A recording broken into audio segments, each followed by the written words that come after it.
Vítajte späť v našej sérii tutoriálov o iMonitore. V tomto videu sa podrobne pozrieme na Isobus a jeho využitie na iMonitory. Isobus je štandardne rozdelený na tzv. Moduly. Traktor a náradie musia byť certifikované v príslušnom module, aby bola zabezpečená funkčnosť. Zoznam všetkých náradí, ktoré fungujú s iMonitorom, nájdete na webovej stránke afisobusdatabase.org. Pozrime sa teraz na najdôležitejšie funkcie Isobus iMonitoru, známe ako UT, univerzálny terminál. Po pripojení náradia cez Isobus zásuvku na traktore je automaticky rozpoznané iMonitorom a zobrazené v ľavom navigačnom paneli. Po otvorení máte prístup k ovládaciemu displeju náradia a môžete ho ovládať priamo tam. Ak si to prajete, vďaka Xtend môže byť univerzálny terminál prenesený aj na tablet, čo umožňuje ovládanie mimo traktora. AUXN modul. Vďaka AUXN môžete priradiť funkcie náradia alebo príkazy na sledovanie trás k fyzickým tlačidlám, na opierke ruky alebo k virtuálnym tlačidlám. Aby ste to urobili, otvorte menu priradenia AUXN a najprv aktivujte funkciu. Pod AUX sa presuniete na prehľadovú stránku. Tu môžete aktivovať požadované tlačidlá pre funkciu AUXN. Na dokončenie aktivácie tlačidiel musí byť výber uložený. Teraz začíname priraďovať funkcie. Aby ste to dosiahli, prejdite do nastavenia AUXN. Všetky dostupné funkcie a ich priradenia sú tu automaticky zobrazené. Môžete si vybrať medzi funkciami náradia a príkazmi z menu iMonitora. Môžete použiť funkcie filtra na predbežné filtrovanie možností výberu.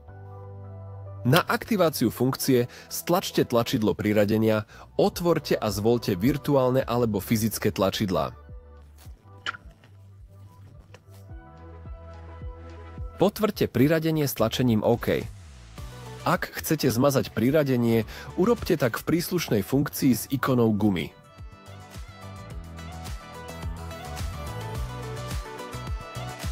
Okrem fyzických tlačidiel sú k dispozícii aj programovateľné tlačidlá.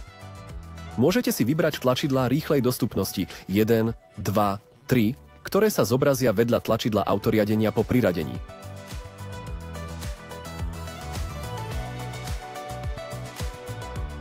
A tlačidlami, ktoré sú zobrazené v dodatočnom náhľade.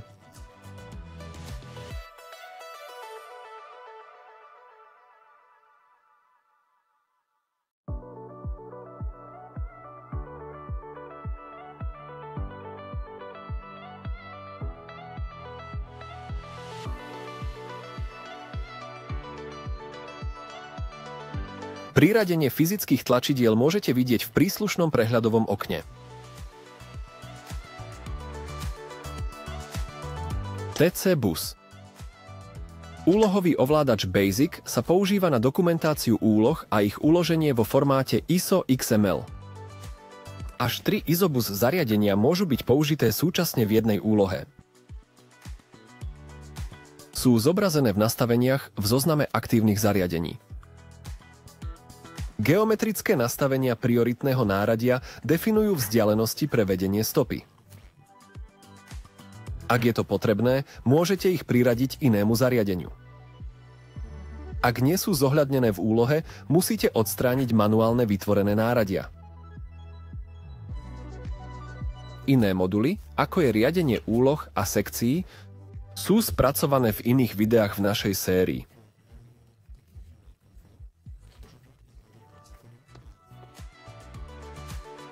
Týmto sa končí náš prvý pohľad na Isobus technológiu. Pre ďalšie tipy a triky o iMonitore si pozrite naše videá.